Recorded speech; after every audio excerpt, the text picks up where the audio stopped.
Hello, everyone, and welcome to Radio Dead Air Tech Q&A. You've got questions. We've got guesses.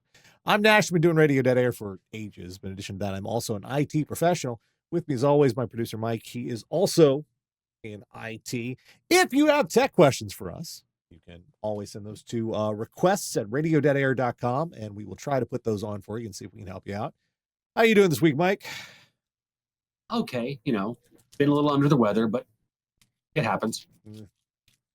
So, this first story, I love. I mean, I think we're doing better than some of the tech companies who've gone like, yeah, we're going to backpedal on this. This is not a good decision after all. Everyone hates us. Well, this is not exactly backpedaling, as this is Apple knowing exactly how to extract the most out of this situation. So, some of you may have heard, it was announced this week that Apple has made a deal with OpenAI, and OpenAI is going to have ChatGPT and all their stuff available in their devices and on the desktop. And that sounds like it's going to be improving Siri, which is a pretty big thing that they needed to do anyway. And it sounds like, wow, you're working with Apple. How much did they pay you for that? Funny thing about that, turns out nothing. Nothing. OpenAI is getting nothing. Good day, sir. They're working for exposure. Now, literally, oh my God. Okay, so we say exposure. There is probably a deal in there that OpenAI, of course, gets to keep any data that they process. So there's going to be a lot of data that Apple users, iPhone users, are going to be giving them with their chats to improve their product. But in that sense, they're getting a huge user base that is going to be doing basically quite a lot of beta testing for them and saying, no, I meant spaghetti, not Serengeti. However, I think we overestimate the actual value of all the quote unquote data that gets flying around on all these things, because it's not quite as valuable as everyone makes out. But and the reason it is, the tech bros, because people do use it for this. No, people primarily use their phones for is, I thought this restaurant was right around here. Where is it at? Oh, it's another block up. Or what is the movie times? I meant to look those up before I left the house. It's simple stuff that is not really going to expand ChatGPT's functionality all that much. No, but complex queries, not the day-to-day use case. But overall, the big takeaway here is Apple knows exactly how much this technology is worth. Nothing. Yes. They are paying absolutely nothing. And this is after Microsoft paid $10 billion? Many billions. I don't know exactly how much, but it was a lot of money. They have invested heavily in OpenAI. Their infrastructure last year.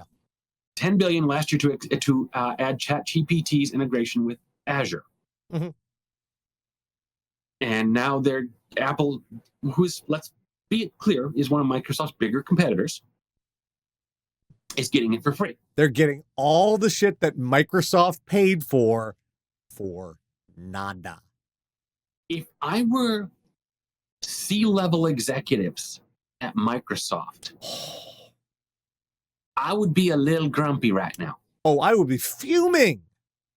Because even better, the way it's set up, if anyone actually does pay to use the quote-unquote advanced features of OpenAI, it has to go through Apple's payment processor. Apple takes a cut. So even if I got to change the forgot to put it to talk shows. Even if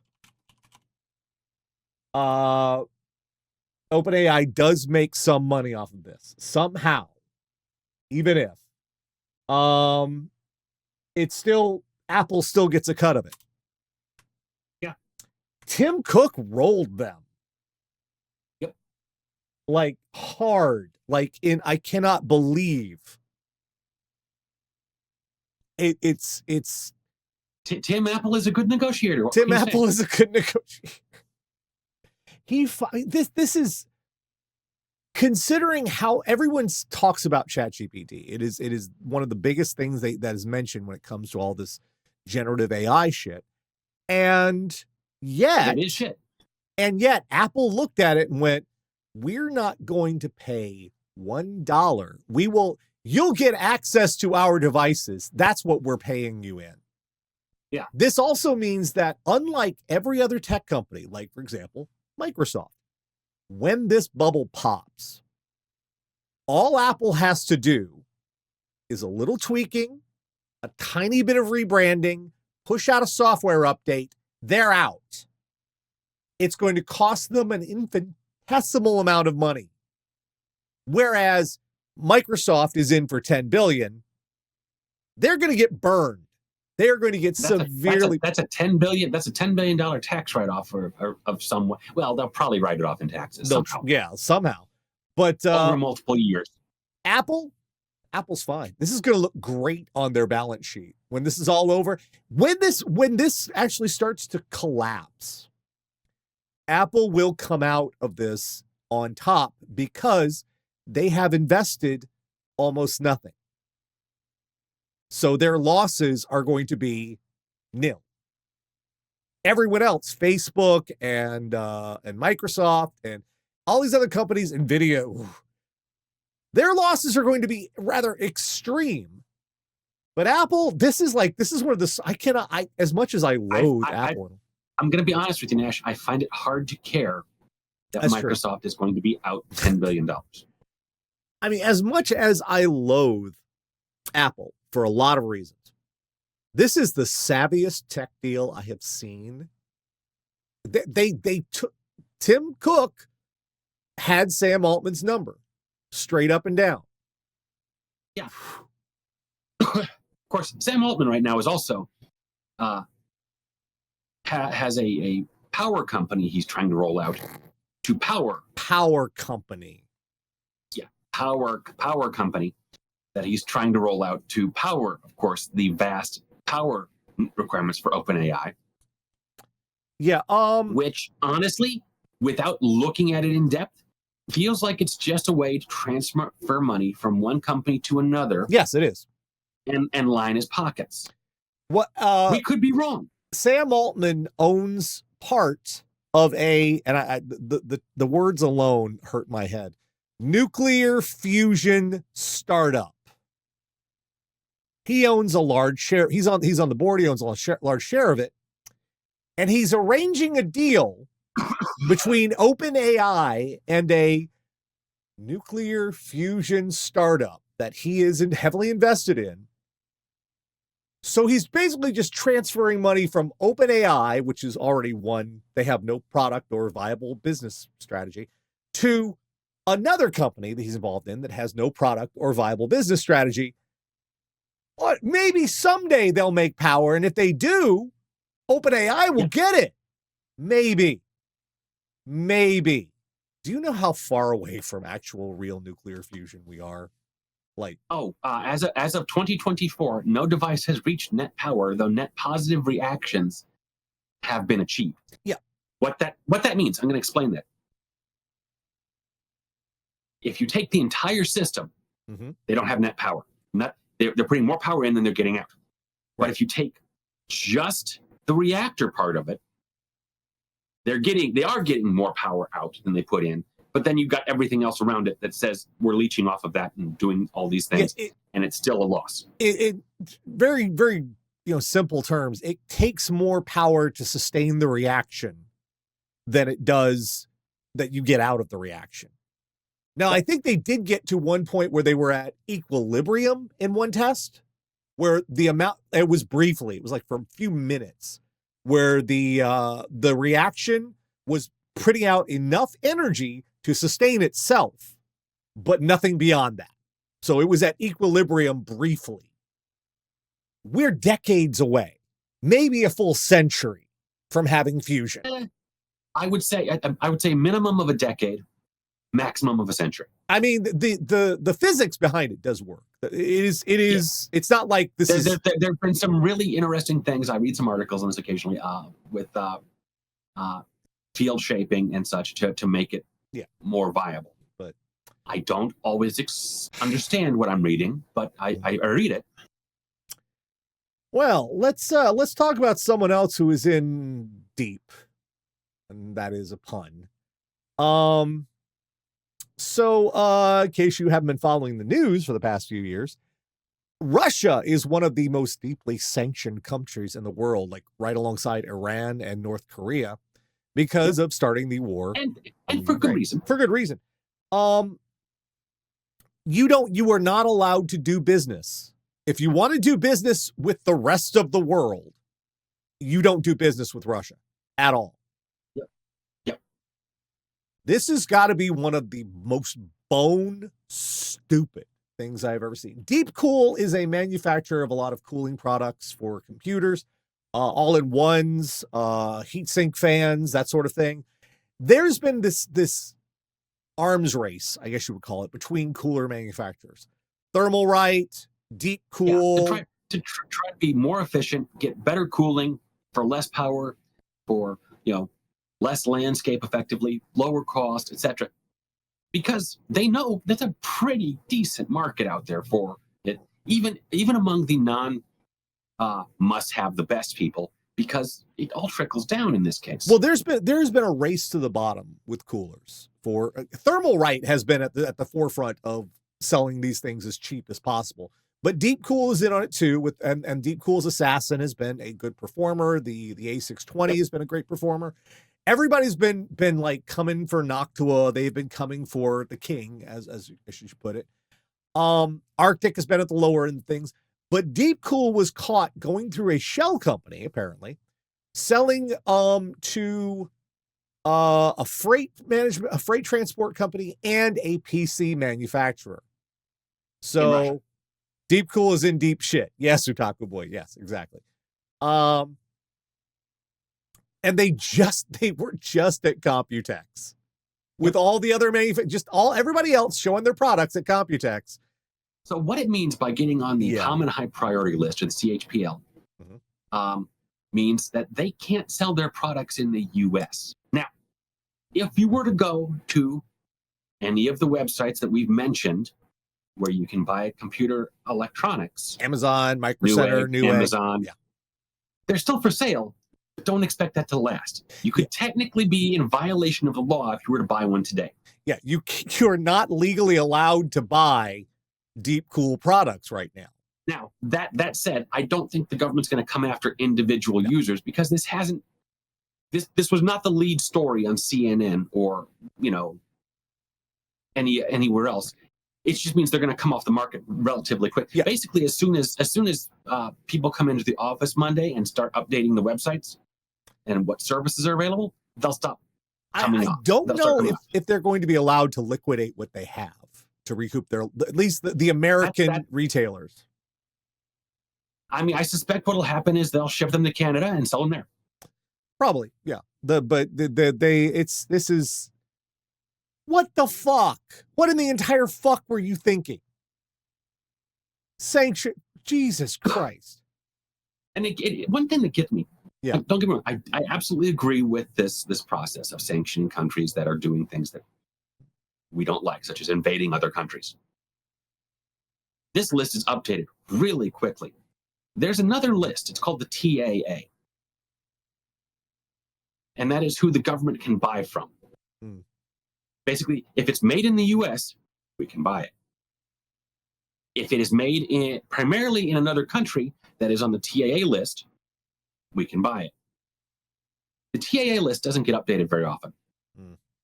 Afghanistan is still on the list. Canadians should be able to. If they can update the CHPL, what I'm saying is they can update the TAA. Now, why this makes such, you're like, oh, they're selling heat sinks and fans. What's the big deal? This is kind of an essential component for computers. Yeah. It's a repair component, and it's they were selling to a computer manufacturer, so they were probably selling bulk heat sinks which are necessary. They were selling a necessary component to make computers function. And I'm pretty sure that Russia at this point, either no matter how much they're washing through third countries and whatnot, it's probably very expensive to keep these things running. They're probably refurbishing a lot of things to keep computers functioning, which is honestly, it's a great time to be refurbishing because we've hit this plateau on computer performance. You don't need the fastest freaking thing out there to have a good working computer. The last time we hit this point really was in the 90s, around between the 8086 and when DOS was just tapering off.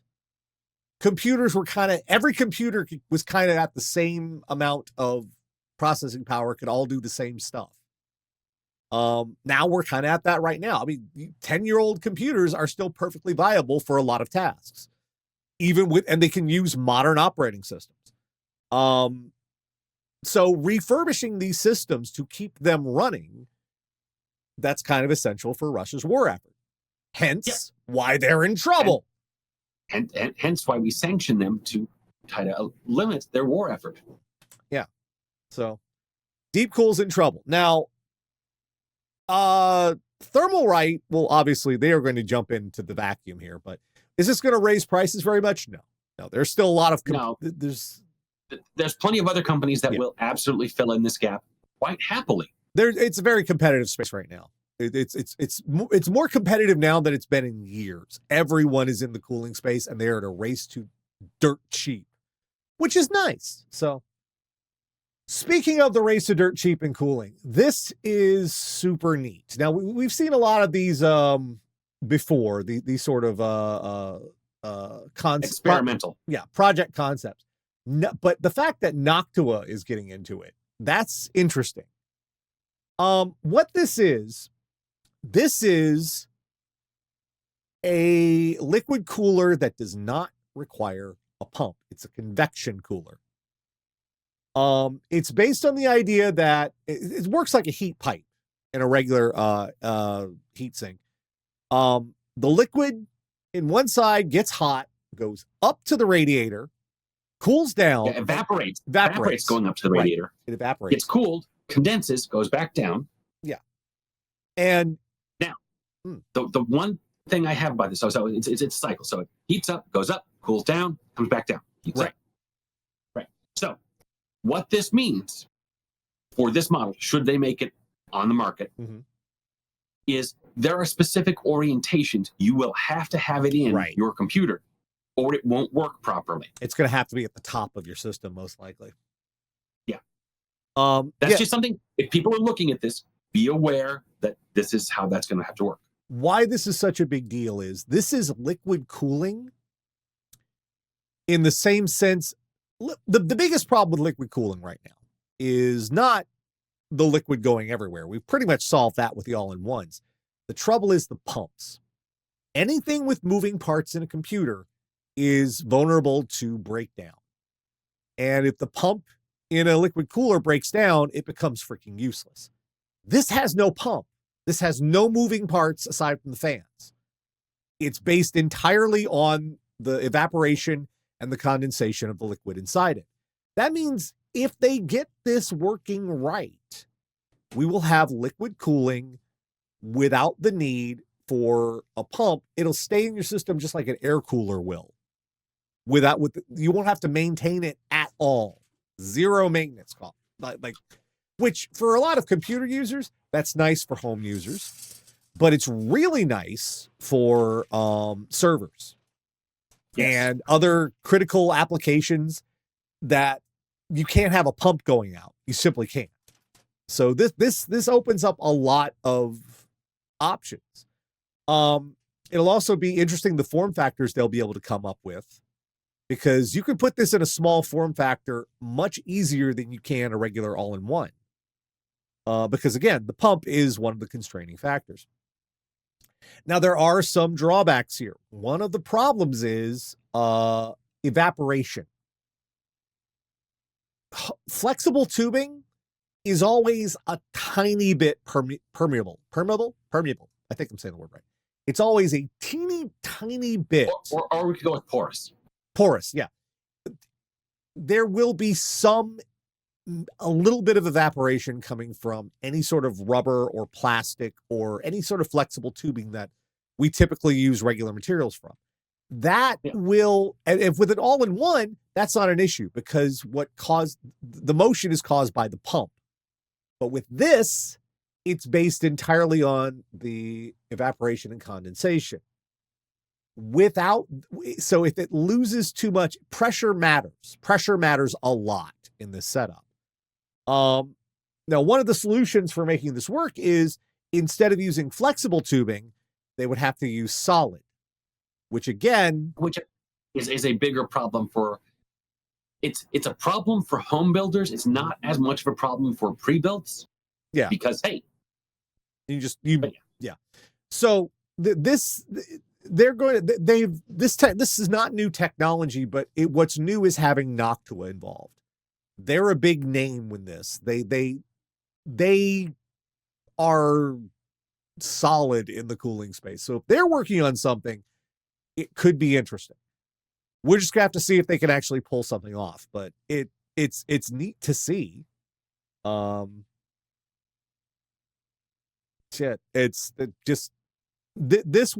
performance, that headroom that this would allow in a lot of circumstances where you couldn't do water cooling right now would be really impressive. We'll just have to see. Yeah. All right. So that is the news. And I will say in the server context, the hard tubing would make a lot more sense because in a server room, you're not changing stuff out on a regular. Well, you're changing out hard drives maybe, but you're not changing out processors. Oh yeah, servers. The actual blade server itself, they don't move that for they'll sit there for years before they actually move them. Some of them are water cooled, but those are really. They have people on top of those things at all times. Others, they just put air cooling in there. They leave the room really cold. They just let it go. Maybe they blow out the dust every now and again. All right, so let's get to questions we have for this week. We got a couple here. First off, this is from Nick. He says, "Hi, everybody. I just picked up a used i7 11700K system on Facebook Marketplace, and so far so good, but temperatures are running kind of high. It hits 95C and throttles a lot. I was watching one of the tech channels on YouTube the other day, I forget which one, and they replaced the CPU locking mechanism with a special frame that was supposed to improve temperatures. What is that, and how do I get one, and does it really work? Thank you, Nick." Okay, so in the theory of how it would work, anything that would make a better connection between the heat spreader and the heat sink is going to, at least in theory, give you better temperatures.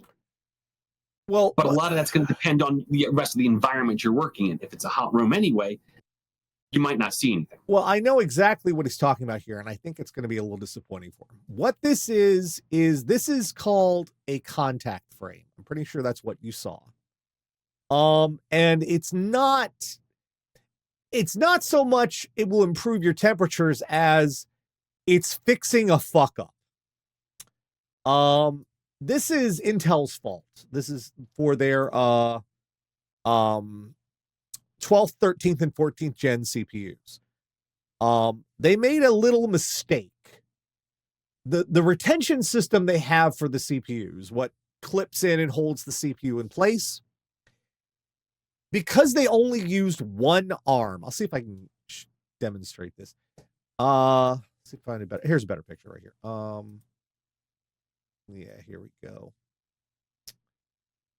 Because they only used a single arm for the retention mechanism, which is you put in the CPU, you flip down the metal latch, and then you flip an arm down to hold the latch in place. The trouble is just having one arm makes there's uneven pressure. AMD fixed this by using two arms on their AM5 retention mechanism. Intel, for the 12th, 13th, and 14th, stuck with that one arm. And because of that, it slightly bows the heat sink. I forget, is it this Yeah. way? It bends the heat sink ever so slightly. You can't even see it with the naked eye.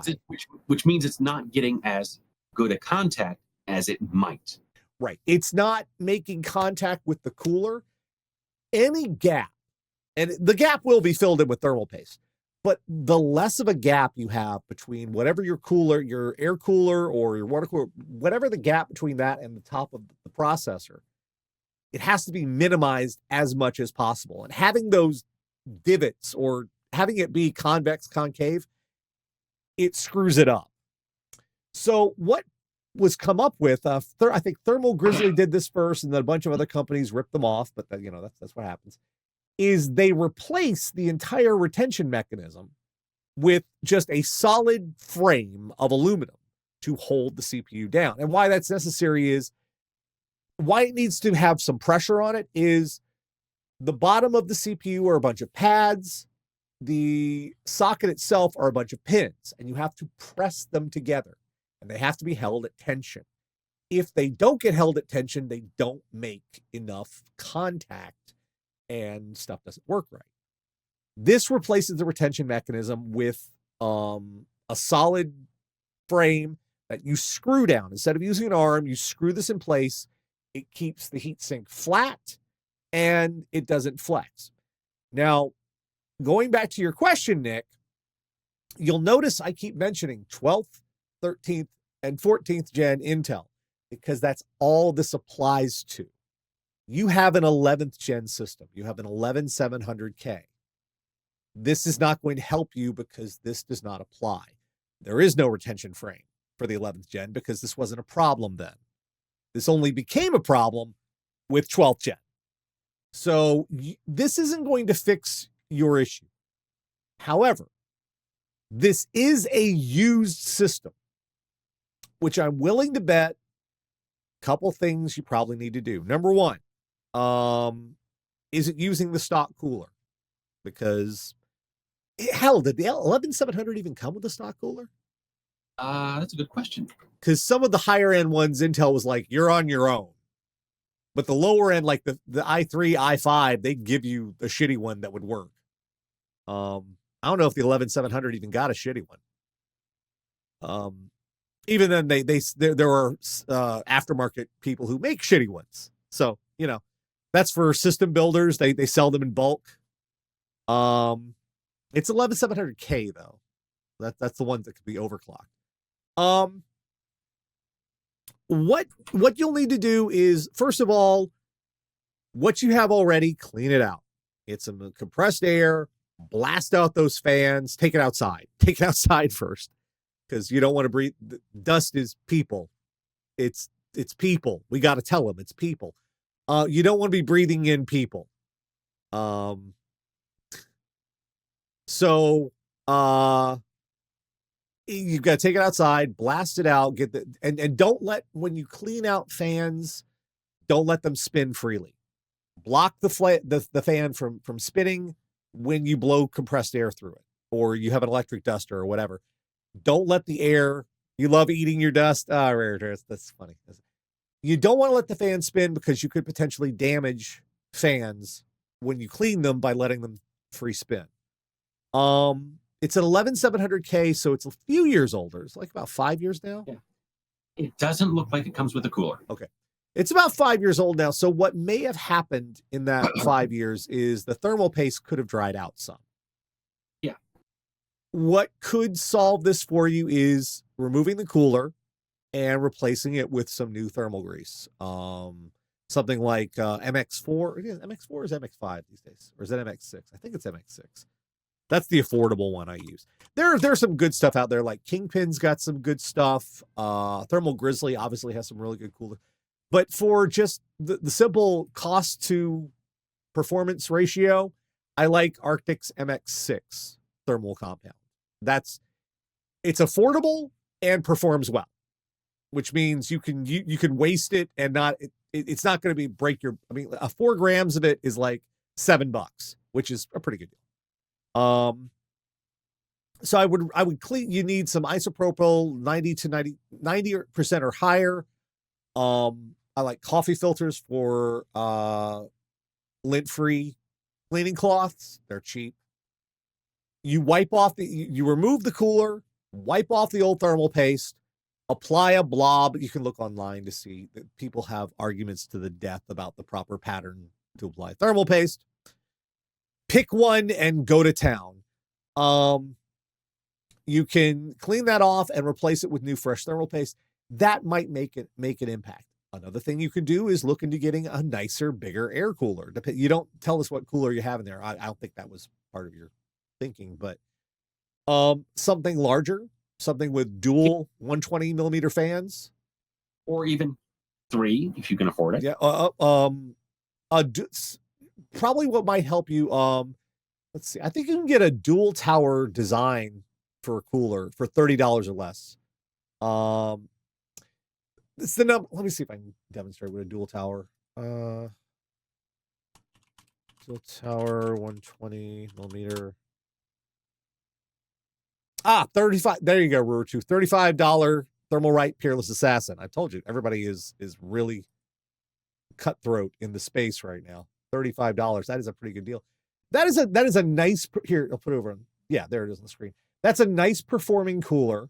It's not the biggest and the baddest and the best, but it's dual 120 millimeter fans, 2 heat sink towers. So it's 2 at once. It'll cool better. And for that money, it's for $35, that is a hell of a deal. It might not be the best in the world, but it's going to be pretty good. But no, the frame doesn't apply, Nick. It's a good instinct, but you're using an 11th gen, not a 12th gen. So, all right, this one's a pretty quick one. This is from O2 yes. Hargrave 20. I don't know if that's how you pronounce that, but I presume that's a Twitch nick or something. Or it's a book of the Bible that I just don't know. Second Hargrave chapter verse 20. 38 letters. Hi, Nash and Mike and Katz. Settle an argument. LED fans don't perform as well as non-LED fans. True or false? It depends. So most of your fan performance is going to be based off of the actual fan style, not the LEDs on there. Well, no. So the fan blades, the number of blades, etc., the shape of the blades, you're going to get more performance off of certain shapes than you are of others. It depends. And I'm going to put it that way. Why I say it depends is it's mainly a function not of LEDs, but of price. Now, I will admit, at the very high end, yes, this is true. At the higher end of things, the expensive fans, if you have, say you have 2 Corsair fans, one of them, they're ostensibly the same model. One of them doesn't have LEDs and one of them does. The one with LEDs typically don't perform as well. And the reason why is usually it's the material involved.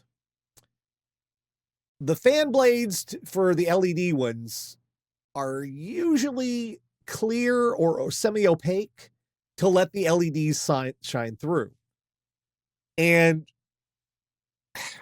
material, Noctua really nailed this down, why the material makes a difference. The plastic on the fan blades can shrink. And the bigger a gap there is in that ring around the fan blade, the less efficient the fan becomes. Noctua, the reason I bring them up is they have one of the best performing fans on the market. It's also really expensive. $35 per fan. It is the NF15, the A15. What the hell is it? The NF-A15PWM. Yeah, one of those. It's it's a 120 millimeter fan. It is it's the best one on the market. And what makes the difference is they came up with a plastic that's, I believe it's infused with, I don't know if it's fiberglass or some sort of crystal material, something like that. It's not just plastic. They did what they could to reduce the plastic shrinking, to keep the plastic a static size because all plastic is a little, well, it has plasticity.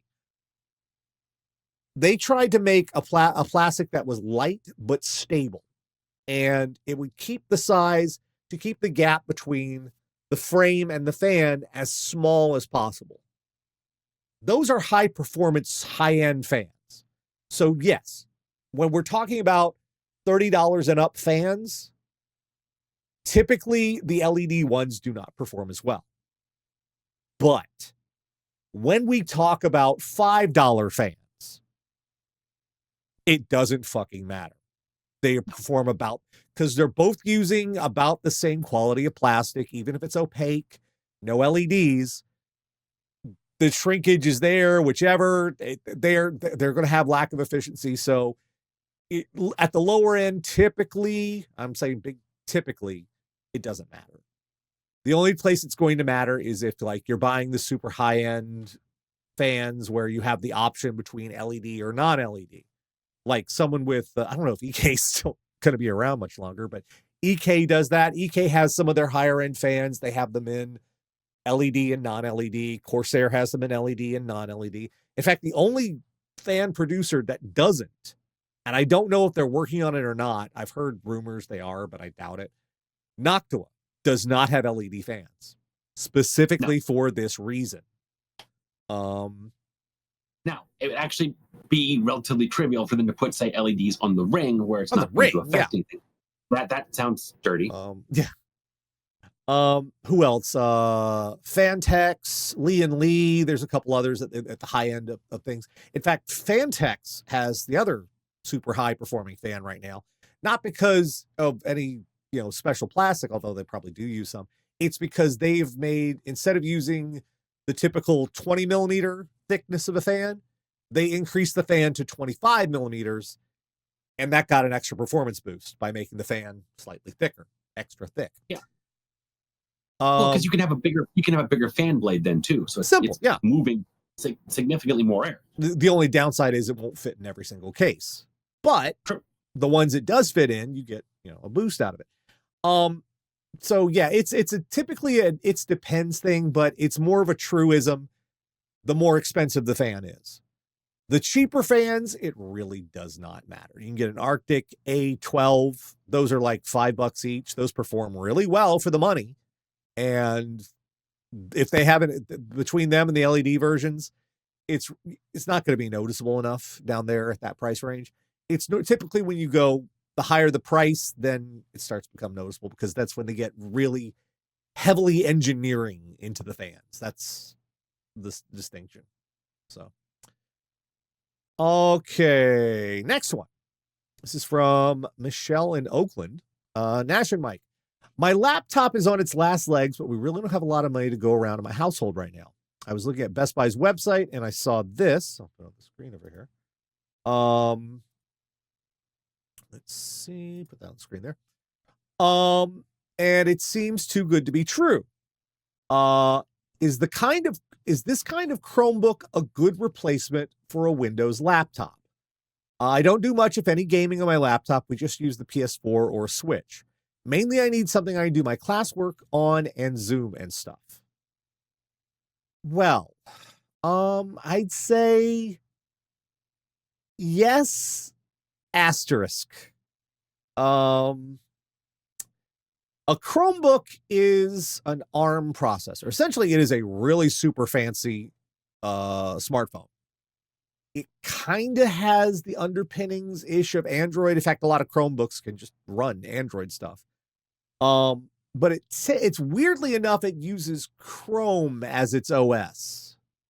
Everything tends to go through the browser itself. I don't know if that's changed in a while, but that's the way it used to be. So you run things through Chrome.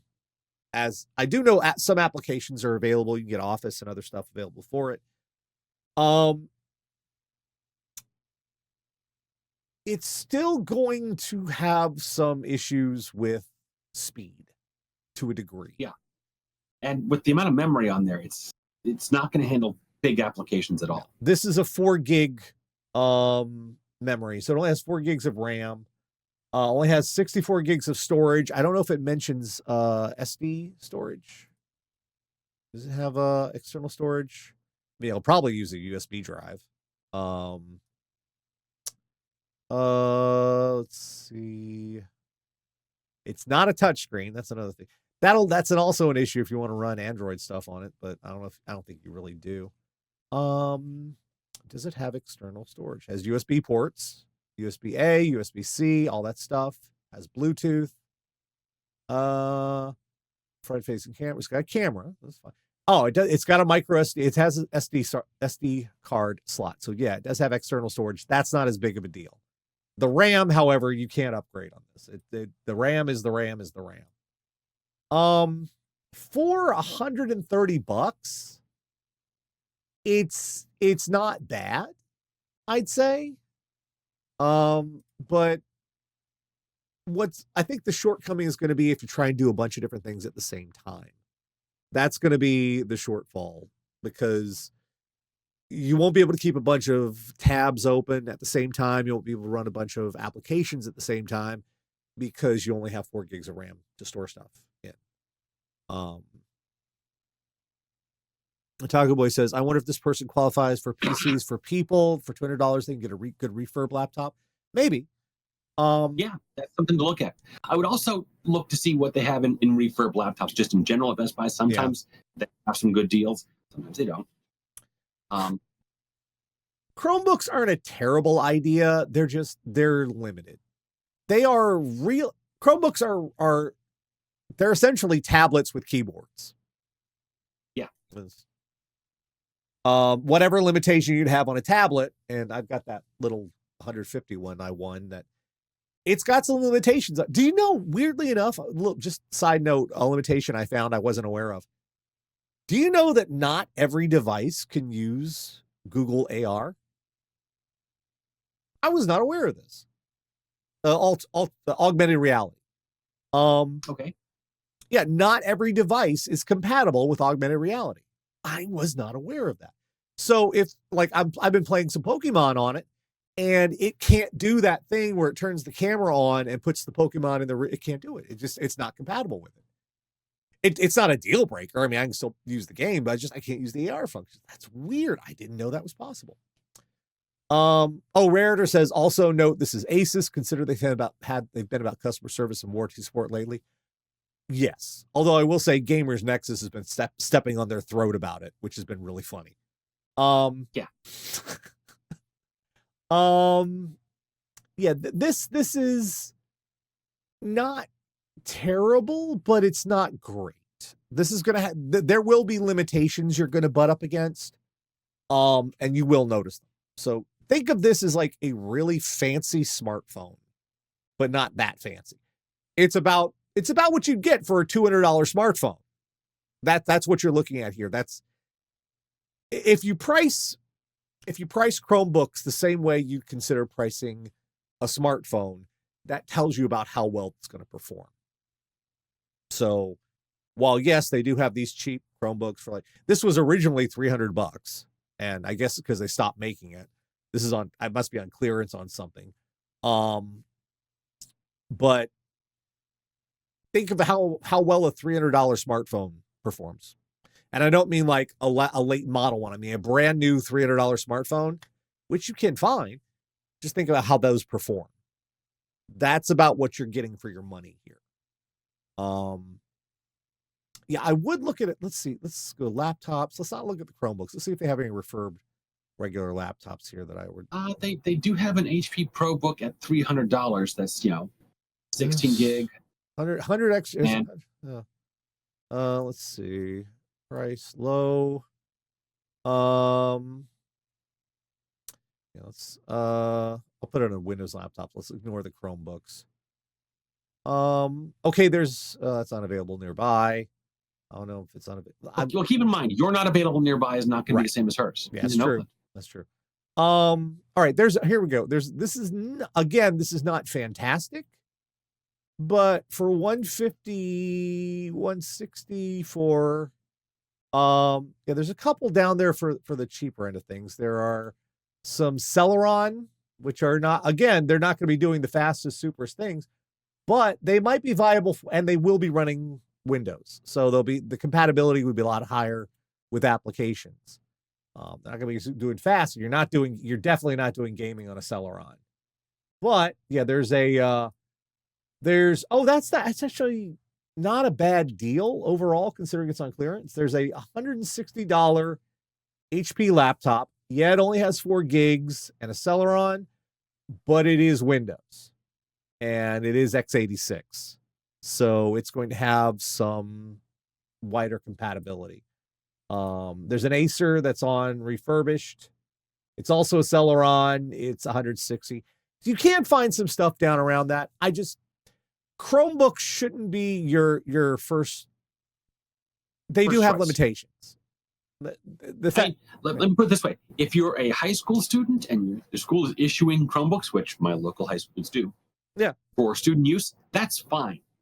Because maybe you have a better computer you can use either at home or the school library for more intensive tasks. But for in class, Chromebook's fine. Also because they can lock it down really well, and that's what they're doing. And refurbish is not a bad thing. You can find refurb at a couple companies. Newegg does refurb. Dell has their own refurbs. You can find Newegg's at a couple. You can find refurb direct from a couple companies, and they're not terrible. But yeah, for this sort of thing, I would probably steer closer to getting a Windows system. Just the big difference with a Chromebook, you can't run Windows applications. So if there's not a Windows version, if there's not a Android version of it or a Chromebook version of it, you can't run it. Now, I'm pretty sure there's a Chromebook version of Zoom. Pretty sure. But there may be other applications that don't have Chrome versions. Windows, at least in that regard for computers, has wider compatibility. That's getting less and less true. There are more apps that are kind of across different platforms, and even Windows is moving to ARM as well. So there are ARM Windows versions, which we're going to have to work that out soon. But all right, we got one more question that came in. This is from Mitchell. God damn it. He's probably tired of that too among geeks. I've got an old computer I use. Could be worse. He could be named Gary. I've got an old computer that I use exclusively for watching YouTube when I go to bed that's stuck on Windows 8.1. Delayed the free update to Windows 8 when it was available, and used it so rarely I never really paid attention until recently. I don't feel like putting money into a license for a newer Windows version for something I use so little. Is there any open source or otherwise free OS you recommend use that can be a little more secure than the unsupported Windows 8? Well, if you weren't using it for media, then I would say Linux would be an excellent choice. Linux is free. It will practically run on everything. I've quite famously said your grandmother can run Linux. You can install Linux on Granny. It has the age of the driver set and compatibility with Linux is truly imposing. Like if you find a device that won't run with modern Windows, I guarantee you plug that thing into a Linux machine, it will work. It's wild. So Linux would be mainly your only option, some flavor of Linux, I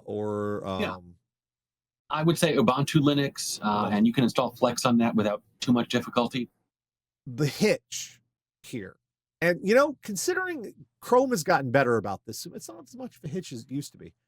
The hitch, however, is with copyright, DRM, and Linux. Those do not play well.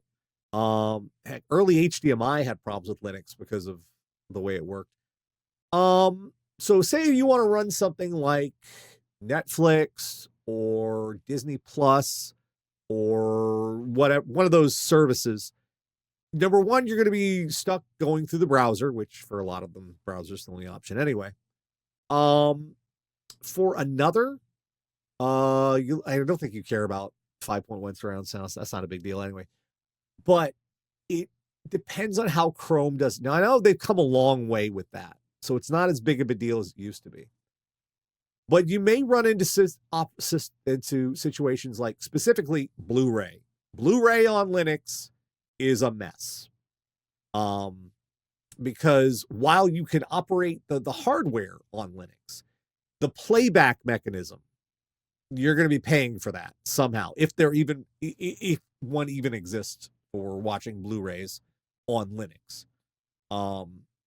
It's entirely about licensing certain stuff to run, and Linux, because Linux is open source, no one owns it, no one licenses it. You have to handle the licenses for that stuff yourself. It's not something that just,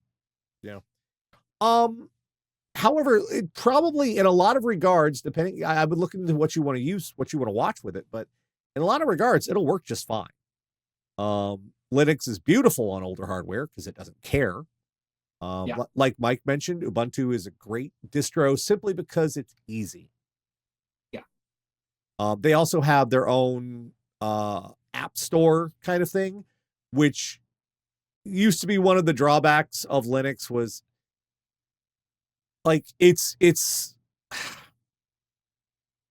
like a bet how long you can go running a distro of Linux before you have to get into the command prompt. You have to actually open the console to do something. And as much as they like to insist, oh, you don't have to go into the console, eventually running Linux, you will go into the console more than you would in Windows, I would say. A command prompt, you'll see that a whole lot more in Linux just because of the nature of how it works. But Ubuntu has done a lot to make it as command promptless as possible, I will say. They've invested a lot into it. Now, if you did want, like, I will say, you could spend maybe like $20 to $30 to get a gray market Windows 11 key. That would allow. If the hardware's that old, it might not install. You have to build the installer with Rufus to ignore the Rufus has a specific setting when you build the installer to ignore the Windows 11 restrictions. Yeah. Diager says, using Linux right now, day one I had to use the console. It's just how Linux is. But Ubuntu is one of those, they try to make it as painless as possible for most users, where you won't have to dig into it. You'll have to learn, there'll be a little bit of a learning curve, but it won't be so alien to you that you don't understand it. So of them all, and yes, Otaku Boy mentioned Mint. It does look like Windows. But of them all, I'd say Ubuntu has the most polish. It's if we were today, if Windows disappeared today, and all we had left was Linux, of all the distributions, Ubuntu would probably be the one that people gravitated to because they have put the most work into making it user-friendly.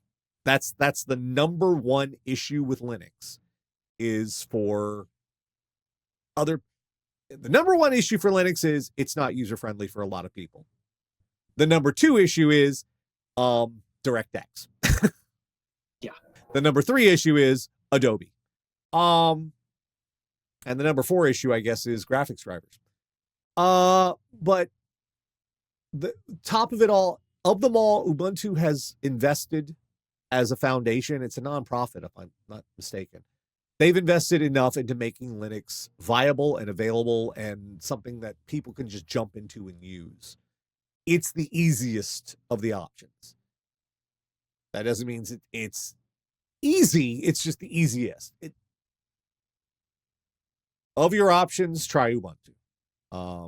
I don't think you'll have that many issues today. They've solved a lot of the DRM stuff. There might be some hitches here and there. All depends on what you're going to be using it for. But if it's just... And usually there's a pretty robust group of support personnel. Yeah. Whether on the distros forums or Reddit or wherever that have almost certainly gone through the things you want to do and say, oh yeah, no, you just do this. Sometimes it'll be, why are you doing it that way? You should be using this other program instead. Yeah. The thing about Linux nerds is they love being Linux nerds and they love talking about fucking Linux. So if you need someone, if you like, it's amazing. It'd be like, hey, I need someone to help me with Linux. It's like seagulls swarming a piece of bread on the beach. It's kind of. So you'll probably find help with stuff for Linux. Now, don't get me wrong. I'm glad Linux exists. I wish it would get a little more polished. But God, the day they get Proton working so solid that it can run any game out of the box. Proton's the abstraction layer that Steam and Valve developed that allows you to run Windows games on the Steam Deck, which is running a version of Linux underneath it. Proton is like the saving, but even still an abstraction layer or an emulation layer eats a little bit of performance.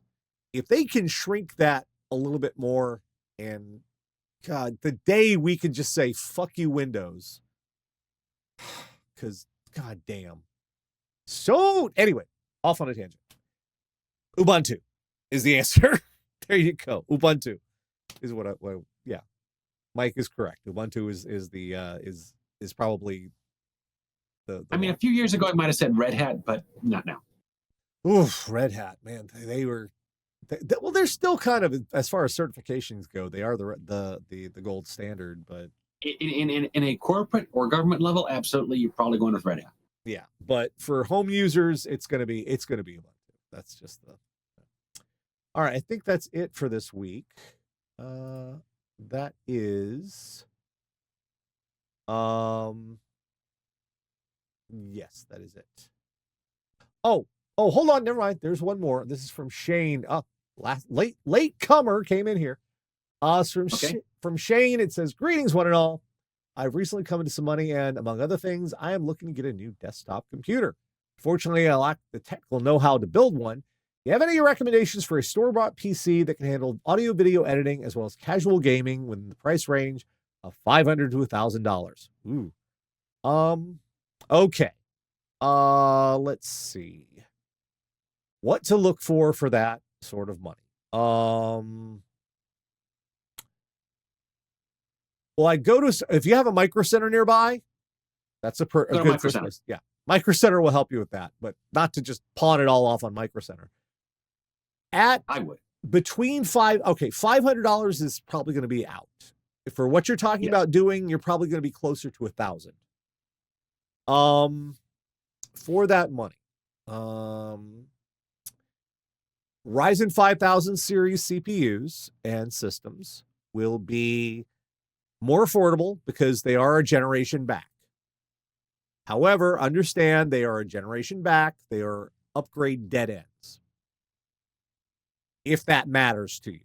Let me see what Best Buy, just to get an idea of what Best Buy has in store for desktops. Just keep browsing, get an idea. Desktops, come on. All desktops. Yeah. Come on. Click. Go.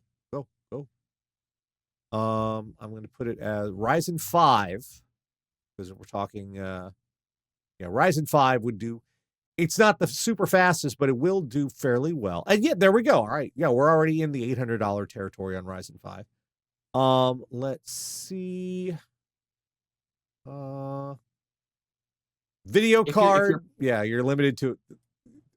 Okay. Ooh, that's not great. Price. It's not. It's price wise. And that is a generation back too. Shit. Well, okay. Let me see what I can find elsewhere. Let me try Newegg. Newegg might be a better option here. The trouble is we're at a really bad point for new systems right now. The GPU is the big thing that's holding things back price wise. They're stupid expensive still. Okay, so let me say this about Newegg. Yeah. Newegg has a thing called Newegg Plus. It's basically you sign up. It's a free sign up, as far as I can tell. Mm-hmm. They just, of course, send you quite a lot of promotional emails and things, which is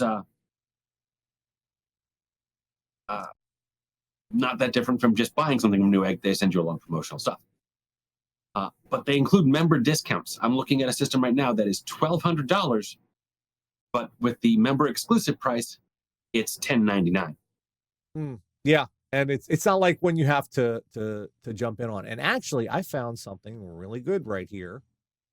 Yeah, this is an excellent system. It's refurbished, and it's ABS. ABS is Newegg's in-house build. Gamers Nexus looked at them. They've come up with they build good stuff. And overall, this is a nice little build. Let me bring it up on screen here. It's a refurb, but it's still a good system. And they have it in white and black. It's the ABS Stratos Ruby gaming PC. It is a Ryzen 5 7600 with an RTX 4060 for $1,000. That is right now, that's a freaking deal. 16 gigs of RAM, terabyte NVMe. Yeah, that's a hell. That's what if I was going for one right now in this price range, that looks really good to me. It's not the best, but the Ryzen 5 7600 is a pretty solid processor. 6 core, 12 threads, but it's Ryzen 7000. It's decently fast. And unless you are doing, when you talk about doing video and audio video editing, unless you're talking about doing stuff like Toy Story, well, all right. If you're going to be like layering on a ton of After Effects and layers and crazy stuff, that might be, well, no, actually, I take that back, because you'll have a 4060 in there, and that will take some of the heft off of it, because that handles some of the processing as well for a video. This is a nice one for $1,000 for the price range you're talking about. I know it's at the top of your price range, but this would probably do it. And ABS is a name that has some. It's been recommended. I trust Gamers Nexus. They looked at it. They said the stuff they got from Newegg for ABS was pretty good. This will also give you some room to upgrade, because it's Ryzen 7000. You'll have a couple of CPU generations going forward. You can always upgrade the GPU. 4060 is not a bad. That's above a 6600. That's what I was afraid you'd be stuck with. But a 4060, yeah, that's not bad. Yeah. I would hop on that deal if I needed a computer at $1,000 for that. Yeah, for $1,000, that is a really nice deal. Even if it's a refurb, they'll still, yeah, that's good stuff. So yeah, that's what I recommend. But Ryzen 5 7600 will handle what you need. It is not like the be all end all for video editing. 6 core 12 thread is kind of on the lower end of stuff, but it'll get the job. It is a good CPU. The AMD's 7000 series has been surprisingly good. The 9000 looks like it's going to be even better. But the 7000 is still here. I'm like, my 7900X has been great. I have the problems I've had with my system have nothing to do with that CPU. That CPU has been a workhorse since I've had it. It's been the Asus motherboard that's been the main problem. But I mean, I like, just as a side note, I am, after seeing all the stuff that Gamers Nexus has gone through with Asus, I feel so lucky they honored my RMA, because I'm like, damn, I could have gotten screwed on that one. I think you didn't, because you were one of the earlier ones getting in before they discovered how big the problem was going to be.